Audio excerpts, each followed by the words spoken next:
दोस्तों आज हम आपके लिए बहुत ही जबरदस्त मिस्टीरियस क्राइम थ्रिलर मूवी लेकर आए हैं जिसमें आपको ट्विस्ट पर ट्विस्ट देखने को मिलेंगे। एक जंगल में सुनसान रास्ते पर एक कपल की कार खराब हो जाती है और वहां पर उनके साथ कुछ ऐसी खतरनाक घटनाएं हो जाती है जिससे कि वो कपल हमेशा के लिए ही गायब हो जाता है। और रात में उस जंगल के रास्ते से जो कोई भी गुजरता वो ऐसे हमेशा के लिए लापता हो जाता।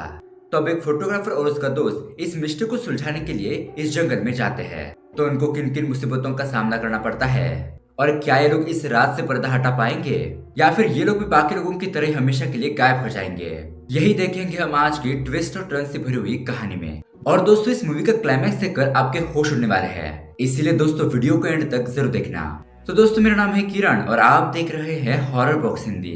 अगर आपको भी ऐसे ही साउथ की मूवीज देखना पसंद है तो हमारे चैनल को सब्सक्राइब जरूर कीजिए क्योंकि हम आपके लिए ऐसे वीडियोस लाते रहते हैं। तो चलिए बिना किसी देरी के शुरू करते हैं आज की कहानी। कहानी की शुरुआत में हमें जोग 101 नाम के गांव को दिखाया जाता है। एक्चुअली एक टूरिस्ट प्लेस होता है और यहाँ का वाटरफॉल बहुत ज्यादा फेमस है।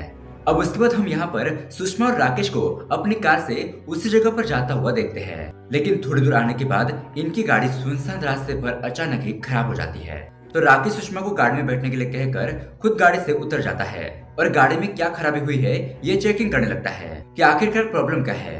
तभी अचानक राकेश को ऐसा एहसास होता है कि उसके आसपास कोई है, लेकिन बाद में वो अपने आप को समझाने लगता है कि कोई नहीं, ये मेरा वहम होगा।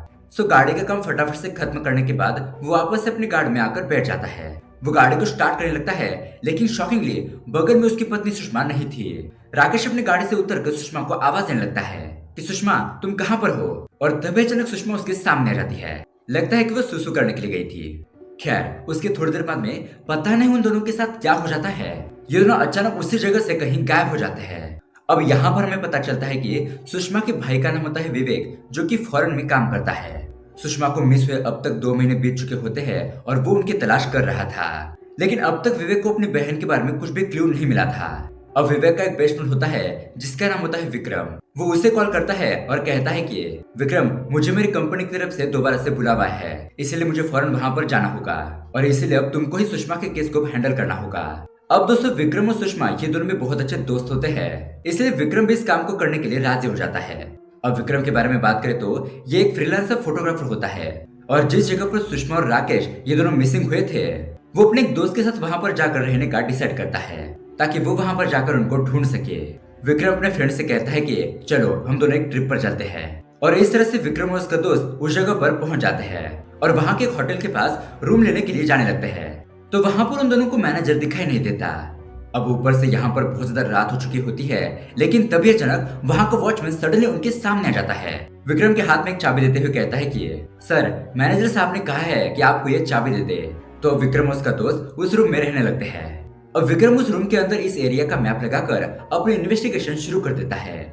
और दोस्तों यहाँ पर एक और बात यह है कि सुषमा जब मिसिंग हुई थी तो वो प्रेग्नेंट थी।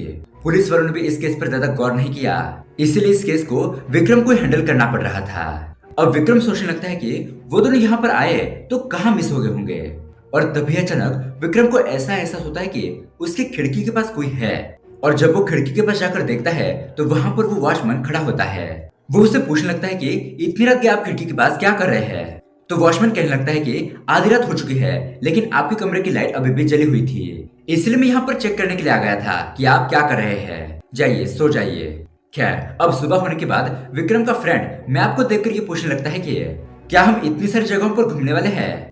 तो दोस्तों यहाँ पर विक्रम उसको सच बताने लगता है कि एक्चुअली मैं यहाँ पर ट्रिप पर नहीं बल्कि सुषमा और राकेश को ढूंढने के लिए आया हूँ जो 2 महीनों से मिसिंग हुए हैं। मेरे दोस्त विवेक ने अपनी बहन को बहुत दिनों तक ढूंढा, काफी जगहों पर ट्राई करने के बाद भी उसे कुछ क्लू नहीं मिला। विवेक ने पुलिस में कंप्लेंट भी करवाई थी लेकिन उसका कोई फायदा नहीं हुआ, इसलिए विवेक ने मुझे ये काम करने के लिए कहा है। इसलिए अब हम दोनों को ही पता करना होगा कि सुषमा और राकेश के साथ आखिर क्या हुआ था। और वैसे भी ये गाँव बहुत ज्यादा छोटा है, हमें उन लोगों के बारे में कुछ ना कुछ जरूर पता चलेगा। उसके बाद विक्रम का फ्रेंड विक्रम को लेकर एक टूरिस्ट गाइड के पास जाता है। वो उसे कहने लगता है कि हम दोनों फोटोग्राफर्स हैं, यहाँ पर नेचर को कैप्चर करने के लिए आए हैं, इसलिए तुम हमें यहाँ की बहुत ही अच्छी अच्छी लोकेशन दिखाओ। तो उसी तरह से वो गाइड उन दोनों को उस एरिया में घुमाने लगता है। अब बहुत सारी जगह देखते देखते ये तीनों ही किसी जंगल में आ जाते हैं। तभी कुछ नक्सल्स वहां से गुजरने लगते हैं और उनके लीडर का नाम होता है गना। गना उस गाइड से पूछने लगता है कि ये दोनों कौन हैं। और इस एरिया में क्या कर रहे हैं। वो गाइड बताने लगता है कि सर ये दोनों फोटोग्राफर्स हैं, यहाँ पर अच्छे अच्छे फोटो कैप्चर करने के लिए आए हैं। अब ये सुनने के बाद गन्ना अपने हाथ में गन पकड़कर विक्रम से कहता है कि चलो मेरी एक फोटो खींचो, मैं भी देखो कि तुम कितने अच्छे फोटोग्राफर हो। तो विक्रम उसी तरह से उसकी फोटो खींचता है और जब वो गना को दिखाता है तो वो फोटो देखकर गना तो इम्प्रेस हो जाता है। लेकिन फिर वो विक्रम से कहता है कि चलो अब इस फोटो को डिलीट कर दो, और फिर वो लोग वहाँ से जाने लगते हैं। तो विक्रम गाइड को गना के बारे में पूछने लगता है। गाइड बताता है कि एक्चुअली गना एक राउडी टाइप है, मतलब कि जो कोई भी टूरिस्ट यहाँ पर घूमने के लिए आते हैं ये लोग उन लोगों को गन दिखाकर डरा धमकाते हैं और उनसे पैसों जेवरात चुरा लेते हैं। लेकिन हाँ, उन लोगों को मारते नहीं है। और उसी तरह से गना लोकल बंदों को नहीं लूटता, क्योंकि वो लोग इसके बारे में पुलिस में कंप्लेंट कर सकते हैं। खैर, अब उसके बाद थोड़ी दूर आने पर विक्रम को दिशा नाम की एक लड़की दिखाई देती है और उस लड़की को देखने के बाद विक्रम को तो उससे पहली नजर में प्यार हो जाता है। वो उस लड़की को फॉलो करने लगता है, लेकिन विक्रम के दोस्त की वजह से वो लड़की मिस हो जाती है।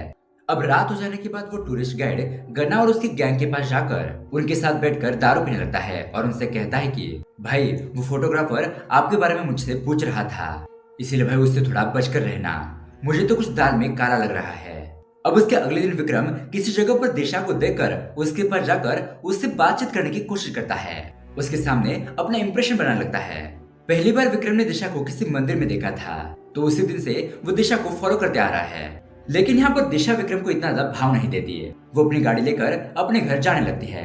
लेकिन विक्रम भी बिना हार माने दिशा को फॉलो करते हुए उसके घर के पास पहुंच जाता है। अब यहाँ पर हमें पता चलता है कि दिशा के घर में उसकी मम्मी पापा और दादी रहती है। वो दिशा के फादर को देखकर कहने लगता है कि मैं दिशा का फ्रेंड हूँ। इस तरह से उसके फादर के साथ कुछ बातचीत करने लगता है। तभी वहाँ पर दिशा आती है और वो विक्रम उसके फ्रेंड को अपने घर के बाहर लाकर कहती है कि ऐसे कैसे तुम डायरेक्टली मेरे घर पर घुस सकते हो। तो विक्रम दिशा को रिक्वेस्ट करते हुए उसका फोन नंबर मांगने लगता है और कहता है कि अगर तुम मुझे अपना फोन नंबर दोगे तो मैं दोबारा से तुम्हारे घर पर नहीं आऊंगा। तो दिशा विक्रम से पीछे छुड़ाने के लिए अपना नंबर दे देती है। उसके बाद विक्रम और उसका फ्रेंड वापस अपने होटल पर जा रहे होते हैं।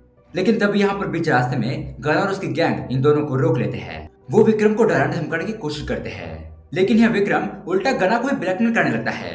वो उनसे कहता है कि अगर अगली बार तुम लोगों ने मेरा रास्ता रोका तो मैं कल खींची हुई फोटो को फॉरेस्ट गार्ड को दिखा दूंगा। अब यहाँ दूसरी तरफ रात को दिशा की दादी दिशा को शादी के लिए कुछ लड़कों के फोटोज दिखाने लगती है। अब दिशा को तो इतनी जल्दी शादी नहीं करनी थी, लेकिन वो अपनी दादी के लिए उन फोटोग्राफ्स को देखती रहती है। तभी उसी वक्त विक्रम दिशा को मैसेज करता है और इस तरह से इन दोनों में बातचीत होना शुरू हो जाती है। ये लोग एक दूसरे से चैटिंग करने लगते हैं। फाइनली विक्रम दिशा से एक छोटी सी रिक्वेस्ट करने लगता है कि कल तुम मुझे अपना पूरा गांव दिखाओगी, अगर तुम ये काम करोगे तो मैं तुम्हें कभी डिस्टर्ब नहीं करूंगा। तो अब दिशा भी इसके लिए मान जाती है। सो दूसरे दिन दिशा विक्रम को काफी सारे प्लेसेस को घुमाती है और दोस्तों इसी दरमियान में मौके पे चौका देखकर विक्रम दिशा को प्रपोज करता है, और वो भी बहुत ही रोमांटिक तरीके से। और विक्रम का प्यार देखकर दिशा भी उसे एक्सेप्ट कर लेती है। खैर, उसके बाद विक्रम अपने दोस्त के साथ किसी गोश्त की दुकान पर जाता है और वहाँ पर जाकर सुअर का गोश्त खरीदने लगता है। ये देखकर विक्रम का दोस्त तो शॉक रह जाता है और वो उससे पूछता है कि तुम इस सुअर के गोश्त को क्यों खरीद रहे हो। तो विक्रम उस बंदे से पूछने लगता है कि ये दुकान किसकी है और इसे कौन चलाता है। और यहाँ पर हमें पता चलता है कि एक्चुअली इस गांव में रहने वाले काशी नाम के बंदे की दुकान होती है। उसके काफी सारे पिग फार्म होते हैं और विक्रम का शक उसी पर जाता है, क्योंकि ये बंदा काशी कुछ और भी इलीगल काम करता रहता है। अब इसी काशी के बारे में और ज्यादा बातें जानने के लिए विक्रम और उसका दोस्त काशी के पास जाते हैं। काशी विक्रम को देखकर उससे पूछने लगता है कि तुम लोग कौन हो, मैंने तुम यहाँ पर कभी नहीं देखा। विक्रम कहने लगता है कि हम दोनों शहर से आए हैं और एक्चुअली मैं शहर में सुअर की गोश्त की दुकान चलाना चाहता हूँ, मतलब कि पिग फार्मिंग करना चाहता हूँ, इसलिए इस बिजनेस के बारे में मुझे कुछ इन्फॉर्मेशन चाहिए थी। अब उसी वक्त विक्रम का फ्रेंड किसी दरवाजे के पास जाकर अंदर झांकने लगता है, लेकिन तभी काशी देख लेता है और उस पर बहुत ज्यादा गुस्सा हो जाता है। वो उसकी तरफ चाकू फेंकता है, मतलब वो चाकू उससे नहीं लगती, और काशी विक्रम के फ्रेंड को कहता है कि तुम वहां पर क्या कर रहे हो, निकलो वहां से। तो विक्रम उसे समझाने लगता है कि ये मेरा दोस्त है, लेकिन फिर भी काशी उन दोनों को वहां से निकाल देता है।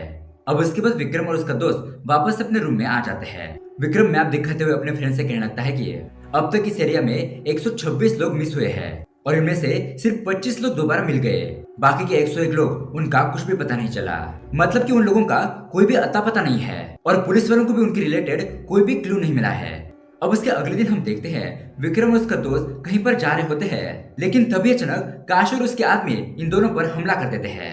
इसलिए ये दोनों अपनी जान बचाकर वहां से भागने लगते हैं। विक्रम उन लोगों से थोड़ी बहुत फाइट भी करता है, लेकिन इसी दरमियान में काशी और उसके आदमी विक्रम के दोस्त का गला काट कर उसे मार देते हैं। लेकिन दोस्तों बाद में हमें पता चलता है कि ये सब कुछ विक्रम के फ्रेंड का एक बुरा सपना था। अब दोस्तों उसके बाद विक्रम अपने फ्रेंड को लेकर दिशा के घर पर जाता है और दिशा के माँ बाप से बात करते हुए उनसे हाथ मांगने लगता है। मतलब कहने लगता है कि मैं आपकी बेटी से बहुत ज्यादा प्यार करता हूँ और उसी के साथ शादी करना चाहता हूँ। अब दिशा को पूछने पर वो भी हाँ कहती है कि वो भी विक्रम से प्यार करती है और उसी के साथ शादी करना चाहती है। अब दिशा राजी थी इसलिए उसकी फैमिली वाले भी मान जाते हैं। लेकिन अब यहाँ पर विक्रम उनको अपनी सच्चाई के बारे में बताने लगता है कि एक्चुअली मैं यहाँ पर फोटोग्राफी करने के लिए नहीं आया हूँ। मेरे दोनों बेस्ट फ्रेंड सुषमा और राकेश इसी काम में मिसिंग हुए और उन्हीं दोनों की तलाश करने के लिए मैं यहाँ पर आया हूँ। तो ये बात सुनकर दिशा की दादी कहने लगते हैं कि ठीक है बेटा, हम सारे लोग डिसाइड करके आपको बताते हैं। और यहाँ पर सुषमा और राकेश का नाम सुनते ही दिशा का फादर अपने छोटे से फ्लैशबैक को याद करने लगता है। मतलब कि सुषमा और राकेश इस गांव में आए थे तो उनकी गाड़ी का टायर पंचर हो गया था और उसी रास्ते से दिशा के पिताजी भी गुजर रहे थे।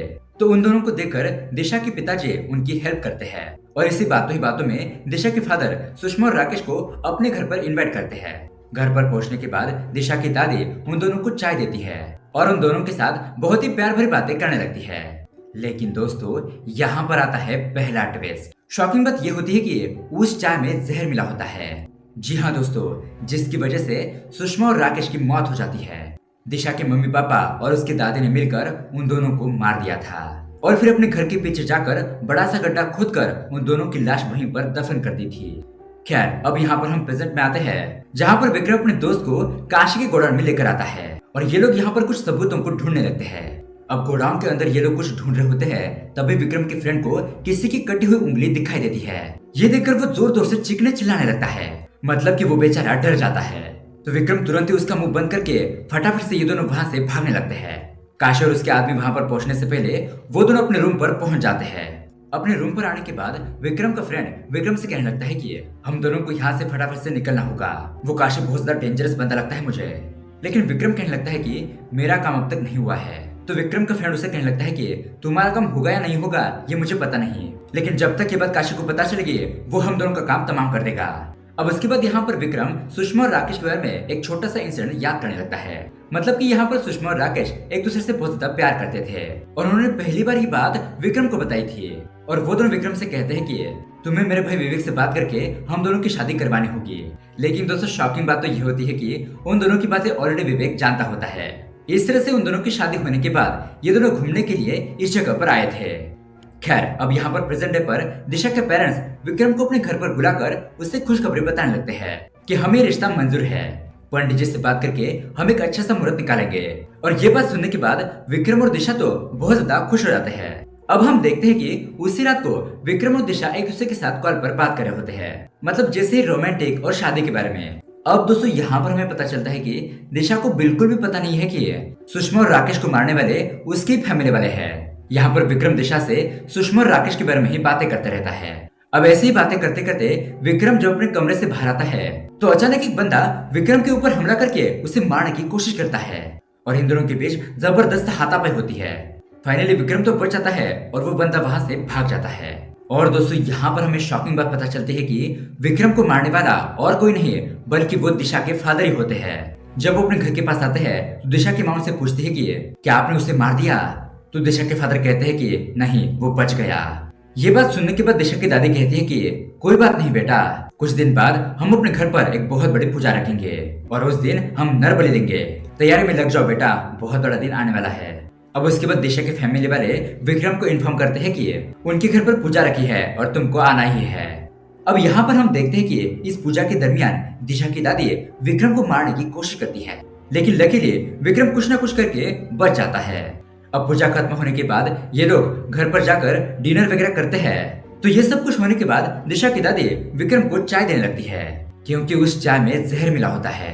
लेकिन जब भी विक्रम उस चाय को पीने की कोशिश करता तभी उसे कुछ कॉल या फिर मैसेज आने लगते हैं, मतलब कि चाय पीने में उसे बहुत ज्यादा देर होने लगती है। मतलब कि विक्रम उस चाय को पीता ही नहीं। फाइनली दिशा की दादी विक्रम को फोर्स करते हुए कहती है कि बेटा चाय को जल्दी से पी लो वरना वो ठंडी हो जाएगी। लेकिन यहाँ पर विक्रम उस चाय को दिशा को देने लगता है और कहने लगता है कि मैं उस खुशी के मौके पर चाहता हूँ कि मेरी दिशा सबसे पहले अपना मुंह मीठा करे। अब दिशा उस चाय को पीने ही वाली होती है, लेकिन तभी वहाँ पर उसकी माँ आकर उस कप को नीचे फेंक देती है। दिशा अपनी माँ से पूछती है कि माँ आपने ये क्या किया, चाय को नीचे क्यों गिरा दिया। और अब यहाँ पर आता है एक और बहुत बड़ा ट्विस्ट। विक्रम कहने लगता है कि तुम्हारी फैमिली ने इस चाय के अंदर जहर मिलाया है। और ये सुनने के बाद दिशा की फैमिली वाले तो शॉक ही रह जाते हैं। दिशा पूछने लगती है कि तुमको कैसे पता चला कि इस चाय में जहर था। तो विक्रम दिशा और उसकी फैमिली को कुछ बातें बताने लगता है। मतलब कि जब विक्रम पहली बार इस गांव में आया था, तब उसने मंदिर में दिशा को देखा था। दिशा के गले में एक छोटा सा हार होता है और विक्रम ने सुषमा के बर्थडे पर ऐसा ही हार उसको गिफ्ट के तौर पर दिया था। ये देखकर विक्रम सोचने लगता है कि शायद काशी और उसके आदमियों ने इन गहनों को चुराया होगा और फिर किसी दुकान पर बेच दिया होगा। उसके बाद शायद दिशा के फादर ने इन गहनों को वहां से खरीदा होगा और इस तरह से हार दिशा को मिल गया होगा। लेकिन उसके बाद जो पहली बार विक्रम दिशा के घर पर आकर उनकी फैमिली वालों को सुषमा और राकेश के बारे में बताता है कि वो दोनों मेरे फ्रेंड है, तो दिशा के फैमिली वाले तो शॉक रह जाते हैं। और इस चीज को विक्रम ने बहुत ही बारीकी से ऑब्जर्व किया था और उसी दिन से विक्रम को दिशा के फैमिली वालों के ऊपर शक हो गया था। और दोस्तों उसी तरह से उस रात जब एक बंदे ने विक्रम के ऊपर हमला किया था, तो उसके हाथ से एक घड़ी नीचे गिर गई थी और उस घड़ी को देखने पर वो घड़ी राकेश की ही थी। तो ये सब कुछ देखकर विक्रम को पक्का यकीन हो जाता है कि सुषमा और राकेश के मिसिंग केस के पीछे दिशा के फैमिली वालों का ही हाथ है। अब ये सारी बातें सुनने के बाद दिशा विक्रम से कहने लगती है कि नहीं नहीं विक्रम, मेरे फैमिली वाले ऐसा नहीं कर सकते। लेकिन यहाँ पर दिशा के फैमिली वाले इस बात को कबूल कर लेते हैं कि उन लोगों ने ही सुषमा और राकेश को मारा है और ये लोग उन्हें किस लिए मारा ये भी बताने लगते हैं। जब दिशा का फादर छोटा बच्चा था, उस वक्त उसके फादर की डेथ हो गई थी, जिसकी वजह से दिशा की दादी दिशा के फादर के साथ इस गांव में आई थी। मतलब कि ये दोनों बेचारे अनाथ होते हैं। अब उन दोनों को समझ में नहीं आ रहा था कि उन दोनों का गुजारा कैसे होगा। रात के समय में जब ये दोनों किसी जगह पर बैठे होते हैं, तो तभी उस रास्ते से एक कपल गुजर रहा होता है, लेकिन कार का टायर पंचर होने की वजह से वो बंदा टायर को चेंज करने लगता है। अब दिशा की दादी अपने बच्चे को लेकर उस कार के पास जाकर भीख मांगने लगती है और उन लोगों से कहने लगते हैं कि साहब जी, हमने बहुत देर से कुछ नहीं खाया है, प्लीज हमें थोड़ा सा खाना दे दीजिए। लेकिन वो दोनों तो उन दोनों को ठुकराने लगते हैं, उन्हें यहाँ से जाने के लिए कहते हैं, जिसमें दिशा का फादर हल्का सा जख्मी हो जाता है। अब ये देखकर दिशा की दादी को बहुत ज्यादा गुस्सा आता है और वो उन दोनों को मार देती है। और दोस्तों उसी टाइम से ये लोग यही काम करते आ रहे थे। जो कोई भी इस रास्ते से गुजरता है, ये लोग उसकी कार का टायर पंचर कर देते हैं और मदद के नाम पर उन लोगों को मारकर उनके पैसे और गहने चुरा लेते हैं, ताकि अपनी जिंदगी बहुत ही ऐशो आराम से बिता सके। और आगे जाकर इन सब कामों में दिशा की माँ भी लोगों का हाथ बटाती है। खैर अब हम प्रेजेंट में आते हैं, जहाँ पर दिशा के फादर विक्रम का गला दबाकर उसे मारने लगते हैं, क्योंकि विक्रम को उन लोगों का सच पता चल चुका था। विक्रम के फादर उसे कहते हैं कि मैं तुम्हें नहीं छोड़ूंगा, मैं तुम्हें यहाँ से जाने ही नहीं दूंगा, तो तुम हमारे खिलाफ पुलिस में कंप्लेंट कर ही नहीं सकते। तुम यहाँ पर मारे जाओगे तो ये बात पुलिस को पता ही नहीं चलेगी। लेकिन यहाँ पर आता है एक और बहुत बड़ा ट्विस्ट। दिशा की पूरी फैमिली अचानक ही वहाँ पर नीचे गिर जाती है। दरअसल दोस्तों यहाँ पर बात यह है कि खाना खाने के बाद इन लोगों ने पान खाया था और उस पान में विक्रम ने जहर मिला दिया था। वही जहर खाकर दिशा के फादर, उसकी माँ और उनकी दादी मर जाते हैं। ये देखने के बाद दिशा विक्रम का कॉलर पकड़कर उसे पूछने लगती है कि तुमने ऐसा क्यों किया। विक्रम कहने लगता है कि दिशा, तुम्हारे फैमिली ने मेरे जिगरी दोस्तों को मार दिया, इसलिए मैंने बस अपना बदला लिया है। और वैसे भी तुम्हारे फैमिली वाले कुछ अच्छे नहीं है, इसलिए दिशा तुम मेरे साथ आ जाओ, हम दोनों बहुत ही खुशी खुशी रहेंगे। लेकिन अब यहाँ पर दिशा उसके साथ आने से मना कर देती है और विक्रम से कहती है कि तुम यहाँ से चले जाओ। अब उसके बाद हम देखते हैं कि विक्रम विवेक को कॉल करके ये सारी बात बताता है कि सुषमा और राकेश इस दुनिया में नहीं रहे। अब विक्रम शहर जाने से पहले उस वाटरफॉल के पास जाता है, जिसके लिए गांव बहुत ज्यादा फेमस है, और वहां पर जाकर वो सुषमा की याद में उस हार को वहीं पर फेंक देता है। खैर अब उसके कुछ दिन बाद विक्रम शहर में आकर अपनी नॉर्मल से जिंदगी बिताने लगता है। लेकिन तभी अचानक एक दिन विक्रम को ये न्यूज देखने को मिलती है कि जॉग नाम के गांव में 2 कपल मिसिंग हुए हैं। और ये खबर सुनने के बाद विक्रम दिशा के ऊपर शक करने लगता है कि शायद दिशा अपने माँ बाप के नक्शे कदम पर चलने लगी है। और दोस्तों ये कहानी यहीं पर एंड हो जाती है। तो दोस्तों ये कहानी आपको कैसी लगी हमें कमेंट करके जरूर बताइएगा। साथ ही ऐसे ही अमेजिंग मूवी देखने के लिए हमारे चैनल को सब्सक्राइब जरूर कीजिए। मिलते हैं अगली वीडियो में। Thanks for watching.